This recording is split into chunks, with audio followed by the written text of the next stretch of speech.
a whole generation of automotive technicians are accidentally being misled by this one thing. You see, every single training event that we go to, and every single shop owner that we talk to, every single automotive technician that we talk to touts the importance of diagnostics, touts the importance of diagnostic ability, touts the importance of diagnostic training.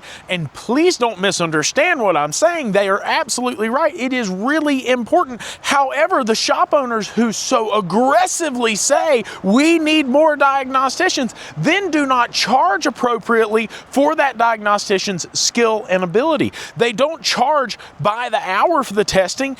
Oftentimes they say, hey, I tell you what, I'll give you 0.5. Look at all this training I sent you to. You should be so good that you can get this done in 30 minutes. Why is this such a big deal? You see, it's because they don't understand it and they don't value it.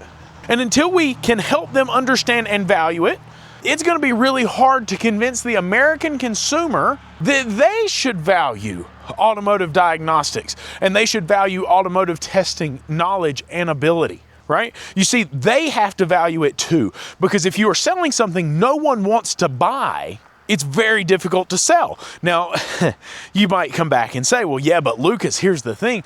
Don't they have to buy it? Don't they have to purchase this product from us because to get their car fixed? Well, yes, kind of, right? Like in a lot of shops, like for instance mine, we've built a reputation for fixing things that nobody else can fix and making things happen that, you know, a lot of other shops can't accomplish. And so we do get some complicated work, and people say yes to our testing because they know if anybody in this area can fix it, it's going to be us. We have the equipment, we have the tooling, and people know that. We have a reputation for that. However, there's a lot of shops out there that don't have that reputation, they don't have that tooling, maybe they don't have that ability or don't have the reputation for having that ability. And the problem being is that all the other shops around them either aren't charging for testing, they're charging 0.5 for testing, they're not really selling the value to their clients. And so if you can go to that shop across town and you can get it for free, if you can get it for less money at the other shop, what do you think they're gonna do? You see, this takes all of us. This takes an industry moving forward, doing the right thing, helping consumers see the value in it, because until we all work together on this, no one's gonna see the value in it. But the big lie that's being told is that all of you technicians should be working really hard to develop your diagnostic skills. You see, we all talk about diagnostics, we all talk about complicated problems, and I don't think there's anything wrong with that, but let's think about this for a minute and let's think about what we're really doing here. Because in an auto repair shop, the diagnostic work is not as profitable as some of the other work that you can do. You can do a brake job and make more money. The brake job's more valuable to the auto repair shop because it's got parts and labor on it. So all of a sudden we're treating this like, you know, gaining this skill is somehow going to earn you a higher wage and make you more valuable to the organization. I think in a lot of organizations it does, but hold up, hold the phone. Let's think about this for a minute, because if the shops aren't willing to charge what they need to charge for you to be profitable doing said testing, and you don't have a system in place where you build the hours needed to do the actual tests that are required to properly find the problem with the car, well, the shop can't make money long term like that. So what happens? Every shop wants a shop full of A technicians. And when they find out they're not making money with their A technicians, all of a sudden it is a very different argument. All of a sudden we're cracking down on that technician because of their performance. We're cracking down on that technician because they're not getting any work out. It's an unfair situation, if you ask me. I know that we have to start placing more value in the diagnostic equation to our guests, to our clients. It's a little cold out here. I know, it's like still August, but it's in the 50s. But I know that we have to start placing more value in this testing and diagnostic realm. I know that we have to help our consumers understand that we bring more value to the table than what they realize, especially when it comes to diagnostics and testing. But it is not going to happen if we have a bunch of owners chickening out or taking the easy road to where we're not actually trying to sell the testing that needs to be done. Now, there's some shops who they don't do advanced testing, and most of them send that work somewhere else.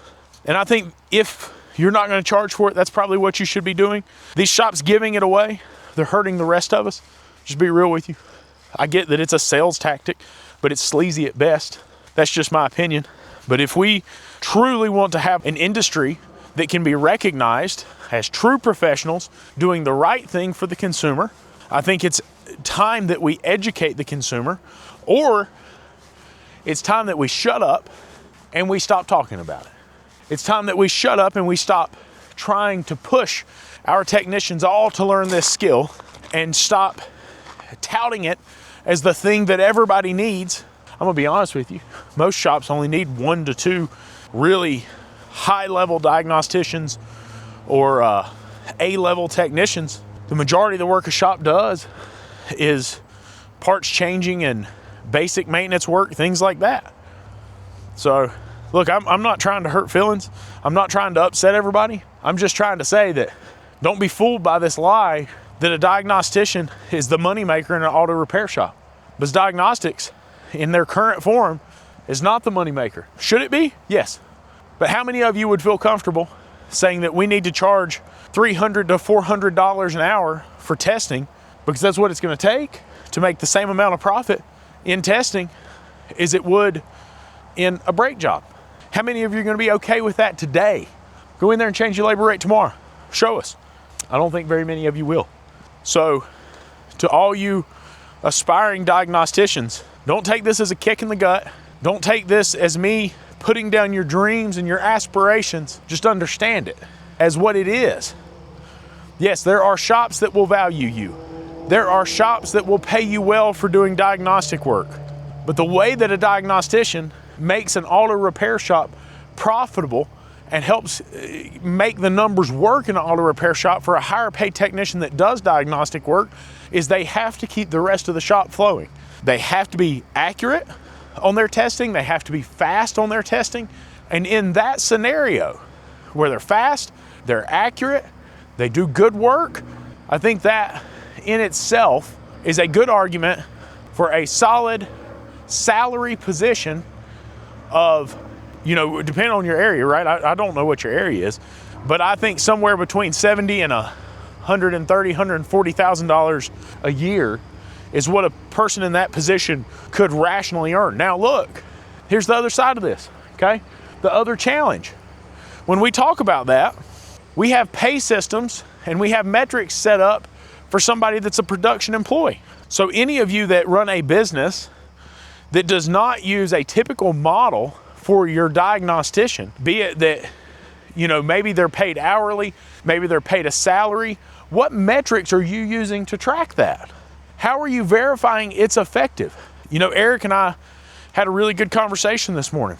And that conversation was like, hey, I know my performance is down and we need to look at the numbers. I don't have a problem with paying somebody more money if they're maybe not producing as many build hours, but they're keeping the rest of the shop moving. But then that conversation comes down to, how do I track that? How do I know they're keeping the shop moving? Because like I have to make sure for the well-being of the entire team that the shop is making money, that the shop is growing, that everybody's pulling their weight. And I use metrics to do that. So I'm just curious, those of you who run a system where you've got technicians who are not production employees, yet they keep the shop moving, they keep the workflow up, they get the testing done and dispatch that to other techs. I'm curious, how do you manage that? How do you know that you're being effective and efficient? I'd love to hear your thoughts on it. Y'all have a good one.